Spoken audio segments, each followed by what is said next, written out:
নমস্কার, আশা করি আপনারা সবাই খুব ভালো আছেন। কুকিং অ্যান্ড মাই ভিলেজ চ্যানেলে একটি নতুন পর্বে আপনাদের সবাইকে স্বাগত জানাই। আজকে আবারও নতুন রান্নার ভিডিও নিয়ে আপনাদের সামনে চলে এসেছি। আপনারা ভিডিওটি অবশ্যই শেষ পর্যন্ত দেখতে থাকুন। আশা করি রান্নার ভিডিওটি আপনাদের ভালো লাগবে। আর যারা এখনও পর্যন্ত চ্যানেলটি সাবস্ক্রাইব করেননি, সাবস্ক্রাইব করে পাশে থাকার অনুরোধ রইল। আর বসন্তকাল মানেই তো সজনে ফুল গাছে ভরে গেছে। আর আজকে আমি এই সজনে ফুল রান্না করব। তাই ভোরবেলা উঠে সজনে ফুল কুড়ানোর জন্য চলে এসেছি সজনে গাছের কাছে। দেখতেই পাচ্ছেন গাছে সজনে ফুল ভরে আছে। আর গাছের তলাতে দেখুন একদম টাটকা টাটকা সজনে ফুল সাদা হয়ে পড়ে আছে।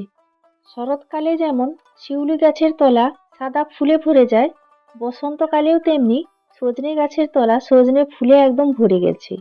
আর একটা ঝুড়ি এনেছি সজনে ফুল কুড়ানোর জন্য। এবার দেখুন এক এক করে আমি টাটকা ফুলগুলোকে তুলে নিচ্ছি, আর শুকনো ফুলগুলো নেব না। ভোরবেলা উঠে এই সজনে ফুল কুড়াতে বেশ ভালোই লাগে।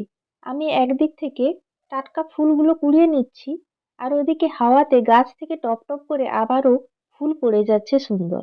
দেখুন টাটকা ফুলগুলো তুলে নিচ্ছি আমি রান্নার জন্য। রোদের তাপ তো মোটামুটি বেড়েই গেছে, তাই সকাল সকাল উঠে ফুল না কুড়ালে ফুলগুলো আবার শুকিয়ে যাবে। চলুন এবার ফুলগুলো কুড়িয়ে নিই। গাছের তলাতে এত ফুল পড়েছিল যে কম সময়ের মধ্যেই এক ঝুড়ি ফুল আমার কুড়ানো হয়ে গেছে। এখনো আরো অনেক ফুল পড়ে রয়েছে, তবে এই ফুলগুলো হলেই রান্না হয়ে যাবে। দেখুন ফুলগুলো দেখতে কি সুন্দর লাগছে। আর এই ফুলের একটা হালকা গন্ধও থাকে, গন্ধটাও বেশ ভালো লাগে। আর এই ফুলগুলো হলেই আমাদের রান্না হয়ে যাবে। ফুলগুলোকে একটু বেছে নিতে হবে। এবার যাব রান্নাঘরের দিকে রান্নার জন্য।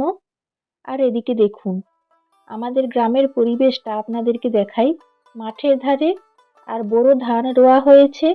সজনে গাছগুলো একদম মাঠের ধারে। আর মাঠের পরিবেশটা দেখুন কি ভালো লাগছে। এবার চলুন যাই রান্নাঘরে।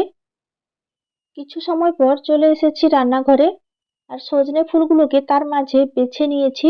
সজনে ফুলের দু একটা ডাঁটা ছিল আর শুকনো পাতা ছিল, সেগুলো বেছে ফেলে দিয়েছি। একদম অল্প সময়ে সজনে ফুল রান্না করব। আপনারা ভিডিওটি অবশ্যই শেষ পর্যন্ত দেখতে থাকুন। সজনে ফুল রান্নার জন্য একটা বড় সাইজের আলুকে সরু সরু করে কেটে নিয়েছি। ঠিক যেভাবে আলু ভাজার জন্য আলু কাটি সেইভাবে কেটে ভালো করে ধুয়ে নিচ্ছি আলুগুলোকে। গাছের তলা থেকে কুড়িয়ে আনা সজনে ফুলগুলোকে তো বেছে নিয়েছিলাম, তারপর পরিষ্কার জল দিয়ে বেশ কয়েকবার ধুয়ে নিয়েছি। 3 থেকে 4 বার জলে ভালো করে ধুয়ে নিয়েছি সজনে ফুলগুলোকে। আজকে আমি একদম সহজ পদ্ধতিতেই আর কম তেল মশলায় সজনে ফুল রান্না করব। রান্নার জন্য কড়াই বসিয়ে দিয়েছি, আর কড়াইতে দিয়ে দিয়েছি সর্ষের তেল। এবার তেল ভালো করে গরম করে নিচ্ছি, আর খুন্তি দিয়ে পুরো কড়াইতে তেল চাড়িয়ে দিলাম। তেল গরম হয়ে গেছে। এই পর্যায়ে তেলের মধ্যে দিয়ে দিলাম কালো জিরে ফোড়ন। আর সজনে ফুল রান্নাতে কালো জিরে কাঁচা লঙ্কা দিয়ে করলেই খেতে বেশি ভালো লাগে। ফোড়ন ভাজা হয়ে গেছে। এই পর্যায়ে দিয়ে দিলাম দুটো কাঁচা লঙ্কা চেরা। এবার দিয়ে দিচ্ছি সরু সরু করে কেটে ধুয়ে রাখা আলু। আলু দেওয়ার পর আলুর মধ্যে দিয়ে দিলাম পরিমাণ মতো লবণ, আর একই সঙ্গে দিয়ে দিচ্ছি পরিমাণ মতো হলুদের গুঁড়ো। এই পর্যায়ে নাড়াচাড়া করে লবণ আর হলুদের গুঁড়ো আলুর সঙ্গে বেশ ভালোভাবে মিশিয়ে নিচ্ছি। এইভাবে নাড়াচাড়া করে আলু কিছুটা ভেজে নেব। আলু অর্ধেকের বেশি ভাজা হওয়ার পর সজনে ফুলগুলো দেব। আর প্রথম থেকে সজনে ফুলগুলো দিয়ে দিলে একদম ভাজা হয়ে যাবে, আর সজনে ফুলের উপকারিতা থাকবে না। তাই নাড়াচাড়া করে লবণ ও হলুদ আলুর সঙ্গে খুব ভালোভাবে মিশিয়ে নিয়েছি। এই পর্যায়ে আমি 2 থেকে 3 মিনিটের জন্য ঢাকা লাগিয়ে দিলাম। প্রায় 2 মিনিট হয়ে যাওয়ার পর ঢাকনা খুলে নিলাম। আর ঢাকনা খুলে আবারও খুন্তি দিয়ে ভালো করে ওপর নিচ করে দিচ্ছি। আর আলুগুলো ধীরে ধীরে সেদ্ধ হয়ে যাচ্ছে, তাই কড়াইতে লেগে যাওয়ার সম্ভাবনা রয়েছে।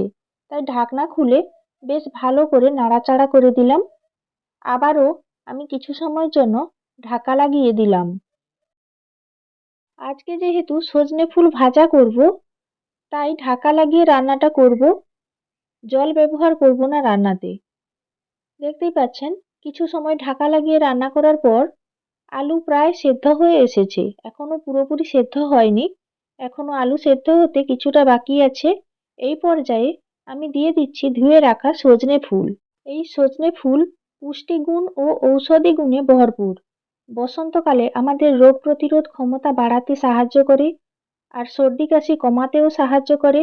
এছাড়া আমাদের শরীর থেকে টক্সিন বার করতে এই সজনে ফুল সাহায্য করে। এই সজনে ফুলে vitamin A, B, C, calcium, magnesium ও আয়রন প্রচুর পরিমাণে থাকে। কড়াইতে সজনে ফুল দেওয়ার পর আলুর সঙ্গে নেড়ে চেড়ে খুব ভালোভাবে মিশিয়ে নিয়েছি। এই পর্যায়ে আবারও কিছু সময়ের জন্য ঢাকা লাগিয়ে দিলাম। প্রায় 2 থেকে 3 মিনিট হয়ে গেছে, ঢাকনা খুলে নিলাম।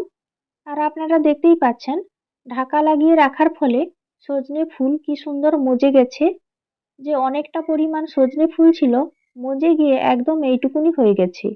এই পর্যায়ে আমি কড়াইতে চাড়িয়ে দিচ্ছি আর হালকা আঁচে রান্নাটা করে নেব। আবারও নাড়াচাড়া করে ঢাকা লাগিয়ে দিলাম। সজনে ফুল রান্নার এই পর্যায়ে ঢাকনা খুলে নিলাম। আলু যেটুকু সেদ্ধ হতে বাকি ছিল সেদ্ধ হয়ে গেছে, আর সজনে ফুলও খুব ভালোভাবে সেদ্ধ হয়ে গেছে। এই পর্যায়ে ঢাকনা খুলে আমি দিয়ে দিলাম পেঁয়াজ কুচি। আবারও নাড়াচাড়া করে সবকিছু ভালোভাবে মিশিয়ে নিচ্ছি। আর কড়াইয়ের তলাতে যাতে লেগে না যায় তাই এই পর্যায়ে মাঝে মাঝে নাড়াচাড়া করে রাখতে হবে। আর কড়াইতে চাড়িয়ে দিচ্ছি, তাহলে আলু আর সজনে ফুল ভাজা ভাজা হয়ে যাবে। এই সজনে ফুল নিয়মিত খেলে রক্তে শর্করার মাত্রা ও উচ্চ রক্তচাপ নিয়ন্ত্রণে থাকে। এই সজনে ফুলে প্রচুর পরিমাণে ফাইবার থাকে, তাই আমাদের পেটের বিভিন্ন ধরনের সমস্যার সমাধানেও সাহায্য করে। কথা বলতে বলতে সজনে ফুল আর আলু প্রায় ভাজা হয়ে গেছে। সজনে ফুল আর খুব বেশি ভাজবো না, বেশি ভাজা হয়ে গেলে সজনে ফুলের পুষ্টিমূল্য নষ্ট হয়ে যাবে। দেখতেই পাচ্ছেন মোটামুটি কাঁচা গন্ধ চলে গেছে আর সেদ্ধ হয়ে গেছে, রান্নাটাও হয়ে গেছে। এই পর্যায়ে আমি তুলে নিচ্ছি। একদম কম সময়ে আর সহজ পদ্ধতিতে তৈরি হয়ে গেছে সজনে ফুলের ভাজা। আর এই সজনে ফুলের ভাজা পরিবেশন করার জন্য রেডি হয়ে গেছে। গরম গরম এই সজনে ফুলের ভাজা দিয়ে ভাত খেতে দারুণ লাগে। আপনারা অল্প তেল মশলায় এইভাবে সজনে ফুল রান্না করে খাবেন, আশা করি আপনাদেরও খেতে ভালো লাগবে।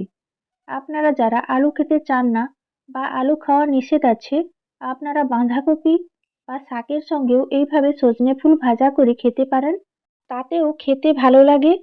আশা করি ভিডিওটি ভালো লেগেছে। লাইক, শেয়ার, কমেন্ট করে পাশে থাকবেন।